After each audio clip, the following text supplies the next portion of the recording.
Assalamualaikum warahmatullahi wabarakatuh. Jumpa lagi dengan saya dalam podcast Si Cucurita Merekam Cerita.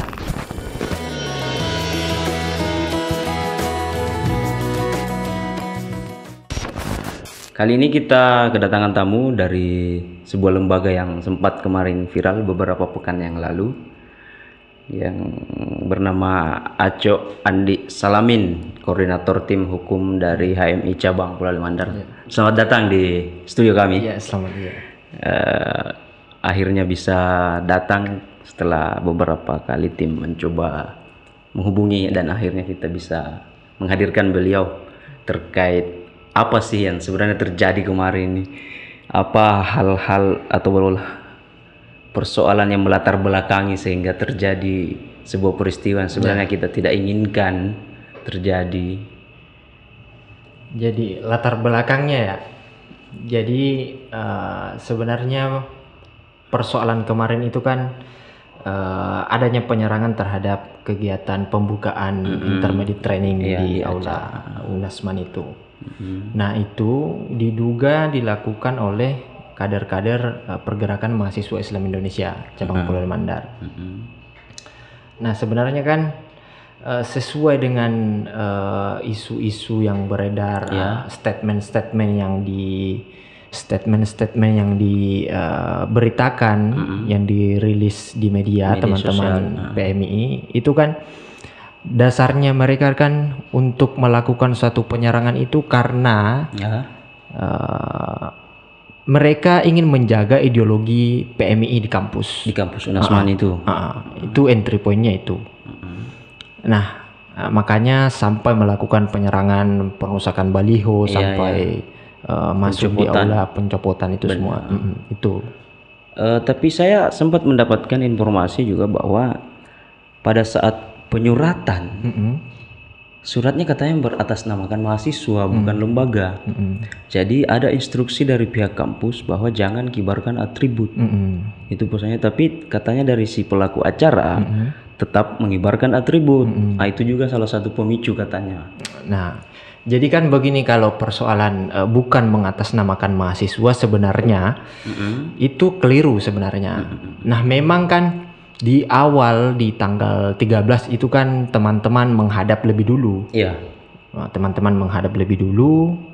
Nah, karena ada arahan bahwa menyurat secara kelembagaan, ya menyurat, akhirnya di tanggal 15 itu sudah masuk surat. Nah, kalau persoalan mengenai jangan ada pengibaran bendera HMI, itu kan memang pada saat finalisasi kesepakatan untuk di tempat HMI menempati gedung itu kan memang ada syarat yang diajukan oleh pengelola. Memang ada syaratnya. Syaratnya itu adalah jangan memasang bendera di sepanjang pagar Unasman, kampus Unasman. Nah, HMI kemudian yang hadir pada waktu itu di pertemuan itu juga mengajukan syarat, kalau begitu jangan ada satupun bendera yang terpasang. Fix. Jadi tidak ada bendera satupun ekstra kampus yang boleh terpasang. Nah, hanya pada waktu itu 2 hari sebelum acara itu PMI, teman-teman PMI itu mengibarkan bendera di pintu masuk aula. Nah, makanya teman-teman teman-teman HMI kemudian berkoordinasi dengan humasnya. Dia bilang, "Kak, loh kok ini kenapa ada bendera yang terpasang?" Nah, pihak kampus kemudian membalas, "Tunggu, saya koordinasikan dulu." Ya, balasannya lagi, "Oke, Kak, oke, tidak apa-apa." Nah, pas sampai 15 menit, 20 menit tidak turun-turun juga bendera itu. Nah, di chat lagi, "Kenapa ini, Kak? Kenapa ini sudah mau pembukaan ini? Sudah mau pembukaan." Nah, sampai pada sampai minus beberapa jam sebelum acara, kemudian teman-teman mengatakan, "Loh, ini kenapa, Kak, masih tetap terpasang? Belum ada yang diturunkan." Begini, apakah pada saat sebelum menentukan tempat ini, kita tahu bersama bahwa UNASMA ini adalah markasnya PMI. Apakah teman-teman tidak pernah berpikir bahwa jangan sampai kita diganggu di sana pada saat melakukan acara ini? Karena kita kayak bilang masuk ke daerahnya orang. Apakah teman-teman tidak ada yang berpikir bahwa jangan sampai kita berkemungkinan kita selalu planning A, planning B kan, kita harus selalu pikirkan itu sebelum melakukan satu tindakan. Nah kan sebelumnya kalau berpikir ke sana memang pure tidak ada. Oh, tidak ada. Tidak ada. Karena kan memang HMI dan PMI dalam hal kaderisasi kan itu harmonis-harmonis saja. Iya, baik-baik saja sebelumnya juga HMI diundang di acaranya dan kita hadir. Nah, pun juga kenapa kita masuk di UNASMAN kan memang aula ini kan di komersialisasi. Komersialisasi. Sebelumnya kegiatan Ansor di sana. Layanan umum. Makanya kita ke sana pada waktu itu. Itu. Sebenarnya memang antara PMI dan HMI ini memang saya dengar selalu memang terjadi perdebatan dari kedua lembaga. Dan yang suatu penyesalan bagi ini kenapa mesti terjadi bentrok terjadi, padahal kita ini kan kalau mau dibilang kan sebenarnya dulu kan mereka bersatu.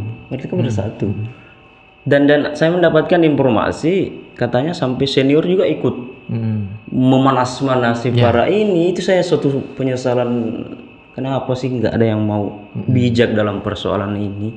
Nah makanya juga penyesalan kita itu karena seharusnya senior ini, para senior baik HMI maupun PMI itu sama-sama bijak bahwa jangan terjadi hal demikian. Nah tetapi kan faktanya kan tidak demikian. Faktanya tidak demikian. Tersebar di grup-grup WhatsApp itu bahwa gerakan-gerakan pembubaran ini itu didukung oleh senior-senior. Nah itu yang sangat kita sesalkan. Kemudian sampai hari ini adakah langkah-langkah atau upaya yang coba dilakukan baik itu dari pihak HMI atau PMI untuk kembali menambahkan dan mengharmonisasikan kembali hubungan kedua setelah polemik kemarin ini? Ya, upaya itu ada. Upaya itu ada baik dari pihak kampus, baik dari ada pihak-pihak lain yang mengupayakan itu. Nah, tetapi kita dari HMI itu mengatakan bahwa kalau misalkan hal ini tidak diselesaikan di ranah hukum, maka akan potensi besar akan terulang kembali. Berkelanjutan terus berkelanjutan karena kesannya bahwa tidak apa-apa kita melakukan ini, pastinya damai gitu. Ujung-ujungnya damai. Jadi mau ditempuh melalui jalur hukum. Memang ada korban yang terjadi pada saat korban itu 3 yang luka-luka dari kader HMI panitia panitia pelaksana intermediate. 3 orang luka di bagian kepala yang dijahit pasca bentrok itu 7 jahitan. Kalau dari segi secara kekeluargaan ada yang mencoba ini upaya-upaya secara person toh. Kalau upaya seperti itu juga ada juga yang coba. Tapi tetap kukuh HMI itu bukan kita memaafkan, tetapi untuk melupakan perlakuannya itu kita tidak terima. Memaafkan kami maafkan teman-teman, tapi untuk proses lanjut di ranah hukum tetap harus lanjut meskipun ada oknum-oknum yang mengatakan bisa tidak dicabut laporannya itu. Maafkan saja kalau memaafkan kami maafkan. Tapi kalau persoalan pelanggaran hukum harus tetap dihukum harus tetap dihukum. Dan kami juga teman-teman itu mengatakan kita bencinya bukan karena dia kader A, kader B, bukan, tapi karena perlakuannya itu. Ya kita sebut saja oknum ada oknum yang mengatasnamakan ini dan berperilaku hanya kebetulan saja melekat padanya satu lembaga, tapi perlakuannya itu yang kita soroti. Itu yang mesti diperbaiki sebenarnya. Sehingga kenapa mesti diselesaikan melalui jalur hukum. Betul. Kemudian persoalan ini merembes ke kader-kader yang lain atau tidak? Sebenarnya ini dari pihak yang ada di lapangan, maksudnya pada saat bentrok itu merembes ke teman-teman yang lain sehingga hubungan emosional antara pertemanan HMI dengan PMI ini mengimbas ke mereka, atau sebenarnya pada saat di lokasi aja? Nah, pastinya imbasnya pasti ada.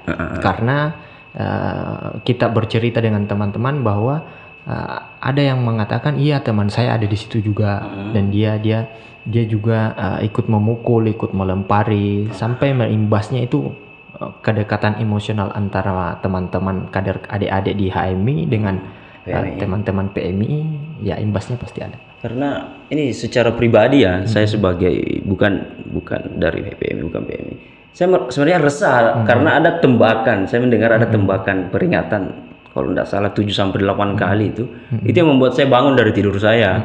Ada apa di sana ini? Hari ini mahasiswa masih bentrok ya.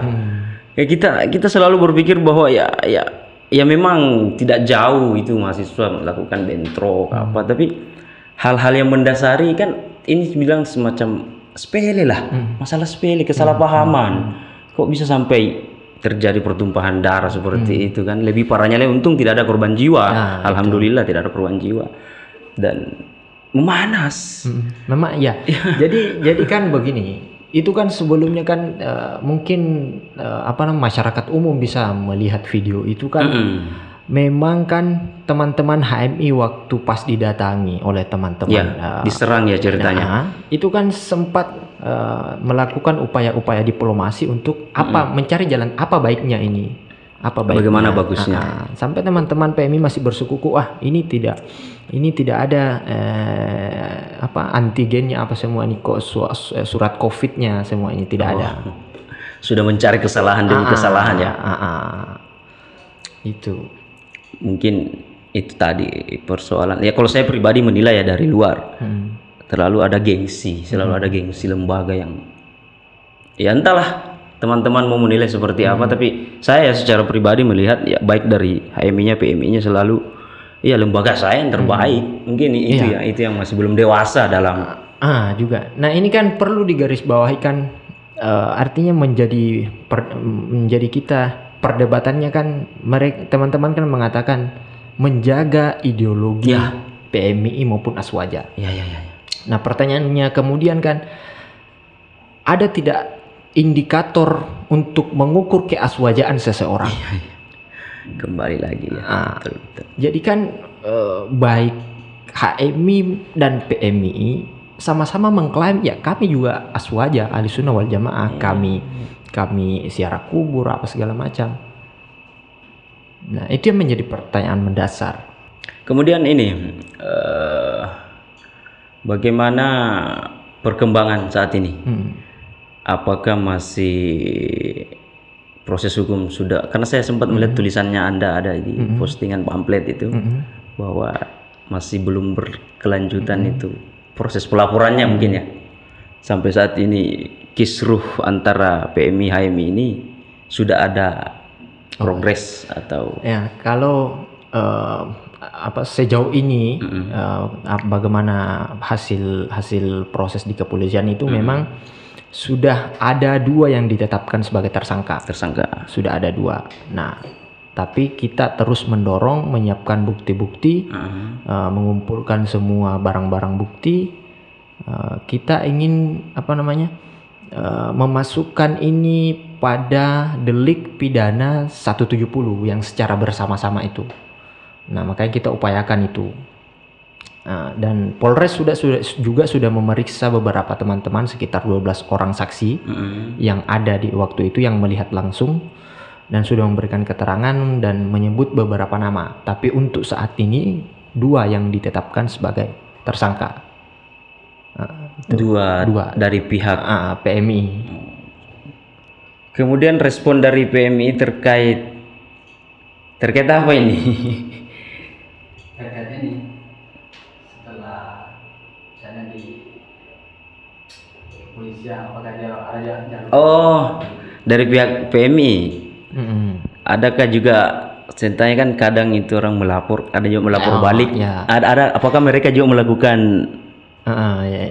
Iya, teman-teman juga melapor balik. Oh gitu. Sudah 2 orang pelapor. Yang HMI dilaporkan juga. HMI dilaporkan. Yang satu yang melapor itu Marsuki, yang satu lagi itu kalau tidak salah siapa lagi namanya itu. Tapi yang jelas ini satu Marsuki yang melapor teman-teman. Dan sudah diperiksa juga teman-teman. Sudah diperiksa. Semakin memanas ya ini bola. Semakin memanas. Tapi lucunya Iya. Bisa teman-teman atau masyarakat luas cek itu, melihat postingan-postingan sebelumnya itu kok dihapus semua. Oh begitu. Dihapus semua, baik dari statement sekretaris umum, statement yang rilisan media itu kenapa dihapus? Nah, kalau berarti ada indikasi. Itu pertanyaannya, kenapa dihapus? Harusnya jantan. Iya. Kalau memang ini kan ya setelah terlanjur hantam. Ya, baku fight ayo. Jangan pimplan ya. Betul. Karena ya sampai hari ini memang gengsi antar dua lembaga ini memang dimanapun ya sepengetahuan saya selalu terjadi bahwa HMI yang lebih dulu lah, PMI yang pokoknya begini-begini. Ada yang mengatakan bahwa PMI ini barisan sakit hati atau macam-macam. PMI pun mengatakan sebaliknya.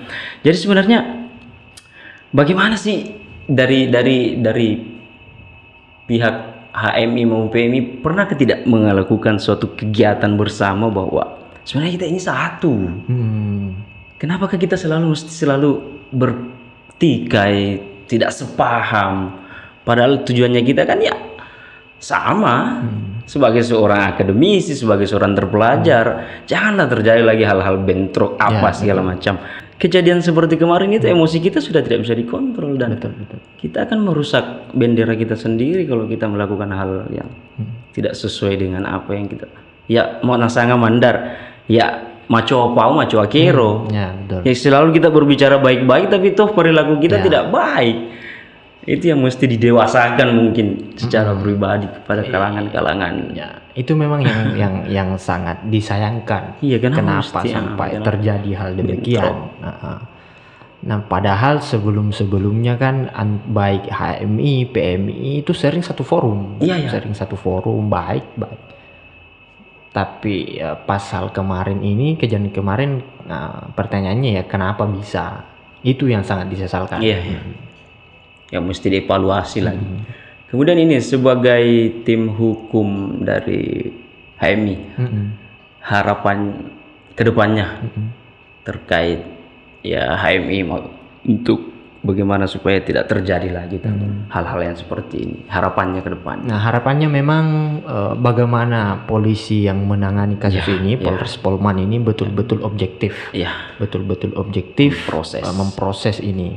Artinya kalau kami dari HMI sesuai dengan arahan ketua umum kami, kalau memang kader kami bersalah, ya kami akan bertanggung jawab. Kami akan bertanggung jawab secara hukum juga, baik sesuai dengan yang statement di media oleh Humas Unasman itu yang mengatakan bahwa HMI harus bertanggung jawab. Tapi catatannya adalah buktikan dulu kesalahan kami di mana. Nah, begitupun ke kepolisian. Kalau HMI salah melakukan kesalahan, buktikan dulu, maka kami akan bertanggung jawab. Dan begitupun sebaliknya, PMI juga harus fair. Ayo itu.